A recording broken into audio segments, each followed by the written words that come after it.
Bom, o que dizem as notícias mais recentes é que Israel e o Hamas, assim como outros grupos envolvidos nesse atual conflito que se estende desde 2023, teriam chegado a um acordo, pois, segundo o gabinete do primeiro-ministro Netanyahu, após uma avaliação de todos os aspectos diplomáticos, de segurança e humanitários, entendemos que o acordo proposto apoia a conquista dos objetivos da guerra. O Gabinete de Segurança ainda recomendou que o governo aprove o quadro proposto. Ou seja, né, o que, que nós podemos ver a partir dessa citação? De que chegaram, né, num acordo aí que seria bom para ambas as partes. Mas será que realmente valeu esse conflito? Quando nós falamos de guerras, todas as partes envolvidas no conflito, sejam elas certas ou erradas, buscam um objetivo ou objetivos sólidos nesses conflitos. E para o Hamas, assim como outros grupos como a Jihad Islâmica Palestina, eles buscavam combater principalmente Israel, que estaria utilizando de uma violência criminosa contra os povos palestinos, incluindo um regime de apartheid. Já Israel reivindica o seu direito de autodefesa diante de grupos que seriam considerados terroristas e uma ameaça à sua existência e de seu próprio povo, né? Porém, eu, como muitos outros que vêm acompanhando este conflito desde o primeiro dia, no 7 de outubro de 2023, conseguimos notar que, na verdade, não há motivo nenhum para comemoração, pois, pelo menos a maioria dos objetivos que ambas as partes reivindicavam, né, nesse conflito, não foram atingidas, tá? E eu vou começar primeiro com Israel. Um dos objetivos mais importantes de Israel, se não o mais importante nesse conflito, era destruir o Hamas, que é visto como o principal movimento que causou o ataque do 7 de outubro, embora outros movimentos estivessem envolvidos. Afirmado por Yoav Gallant, o ex-ministro da Defesa, no dia 12 de outubro de 2023, no The Time of Israel, eles queriam destruir o Hamas da face da terra e que ele considerou esse o pior ataque terrorista da história. Vocês estão vendo aí os trechinhos da notícia.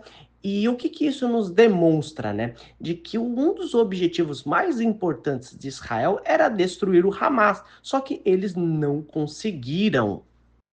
E para piorar, segundo o secretário de Estado dos Estados Unidos, Anthony Blinken, ele admitiu que o Hamas ganhou quase tantos recrutas quanto os membros foram mortos por Israel. Ou seja, foi um efeito contrário. Mas o Hamas e os grupos islâmicos envolvidos também não ficam muito atrás, pois o objetivo mais importante deles era combater a violência criminosa, segundo eles, que ocorria em Gaza, né? Até mesmo um regime de apartheid. Só que o conflito revelou que o Israel utilizou de uma violência tão gigantesca que será que realmente valeu a pena? Eu vou trazer algumas notícias para ilustrar um pouco da violência de Israel, tá? Bom, nessa notícia de 2 de novembro do Euromed Human Rights Monitor, eles falam que Israel teria lançado mais de 25 mil toneladas de explosivos na faixa de Gaza desde o início de sua guerra em larga escala em 7 de outubro, quase 2 meses, o que já era equivalente a 2 bombas nucleares. Então eu pergunto para vocês, se em 2 meses de guerra e Israel já tinha lançado o equivalente a 2 bombas nucleares, imagina em 1 ano e 3 meses de guerra. Ok? E algumas outras notícias diziam que até Israel teria utilizado fósforo branco. E nessa notícia da BBC que está aparecendo para vocês nesse momento, eles afirmam, né, que nos últimos 6 meses Israel usou munições de fósforo branco na fronteira com o sul do Líbano. Por ser um gás tóxico, ele é prejudicial para os olhos e pulmões e podem causar queimaduras graves. Portanto, é rigorosamente regulamentado por leis internacionais. Inclusive, aqueles que utilizam desse tipo de arma podem responder por crimes de guerra.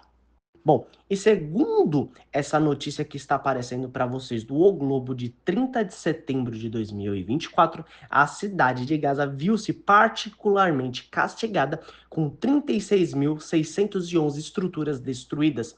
De acordo com o comunicado, em maio a ONU afirmou que a reconstrução de Gaza custará de 30 a 40 bilhões de dólares, exigindo um esforço sem precedentes desde a Segunda Guerra Mundial. E se vocês não conseguiram entender a gravidade disso, eu vou deixar só o títulozinho bonito para vocês, tá? 2/3 dos edifícios de Gaza foram destruídos ou danificados na guerra, diz ONU. Bom, agora vamos falar das baixas. Segundo os palestinos, mais de 46 mil civis morreram, enquanto 110 mil ficaram feridos. Já a perda do Hamas foi de, em média, 17 mil guerrilheiros mortos, o que seria equivalente a 20% dos combatentes mortos em combate, segundo o Hamas, em junho de 2024. Bom, agora eu pergunto para vocês, será que valeu a pena? Será que realmente a violência o que Israel causou em reação ao ataque do 7 de outubro valeu a pena? Eu não estou passando pano para Israel e não estou dizendo que a luta dos povos palestinos não são justos, até porque eles estão amplamente protegidos pela autodeterminação dos povos, inclusive pelas leis internacionais. Mas nós sabemos, né, nós temos total noção de que diante de um ataque desses grupos, sejam eles ou não representando os povos palestinos, seriam respondidos com a extrema violência. Israel nunca teve pena e nunca terá pena de nenhum grupo com quem eles irão combater. Israel não é a Rússia de ficar atacando cirurgicamente aonde tem que ir, não. Eles atacam cegamente. E a prova está aí, onde morreram mais civis e se feriram mais civis do que combatentes do Hamas e de outros grupos envolvidos. Se você juntar as perdas do Hamas junto com as perdas de grupos como Hezbollah, por exemplo, na Síria e no Líbano, não dá nem perto o número de civis mortos. Imagine então os feridos e aqueles que foram deslocados, né, de Gaza. Então, eu vou dar a minha opinião sincera. Essa guerra foi uma das guerras mais inúteis, tá? Mais inúteis de todos os tempos. Não estou falando que guerra tem alguma utilidade, mas dentro do escopo do que é uma guerra e seus objetivos, nenhum dos dois lados conseguiram atingir um objetivo sólido, porque, por um lado, o Hamas não conseguiu diminuir a violência, na verdade, a violência aumentou um nível desumano, nível Segunda Guerra Mundial. Israel não conseguiu destruir o Hamas, pois, segundo fontes do próprio Anthony Blink, tá, uma fonte que é totalmente americana e pró-Israel, afirma que o Hamas cresceu. Ou seja, o que ambos conseguiram nisso? O Hamas conseguiu membros, tudo bem, mas será que valeu a pena de tanta violência que aconteceu?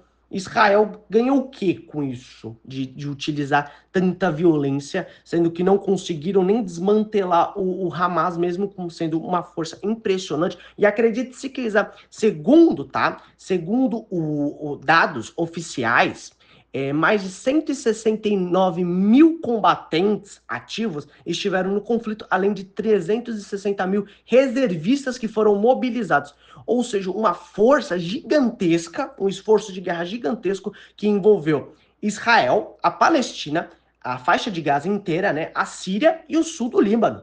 E não conseguiram atingir esse objetivo, que no fim resultou na tamanha violência e barbaridade de ambos os lados. Então, essa é minha conclusão. Não valeu nem um pouco a pena esse conflito e ambos os lados saíram perdidos, porque Israel perdeu muito com isso, né? Eles perderam 2 mil civis, além de 13 mil feridos, e além de dizer dos combatentes, que ainda a gente nem tem dados, né, sólidos de quantos combatentes Israel perderam nisso, né? E é isso, pessoal. Essa é a minha conclusão. Não tem motivos nenhum de ninguém comemorar essa guerra, tá? Ah, mas professor diminuiu, finalmente parou a violência. Não, não parou a violência. Israel vai continuar utilizando da sua violência, tá? Na região, porque Israel não enfraqueceu nenhuma vírgula. E o Hamas vai continuar existindo para infelicidade dos israelenses, tá? Então, essa é a minha conclusão e eu precisei fazer esse vídeo como um desabafo, tá?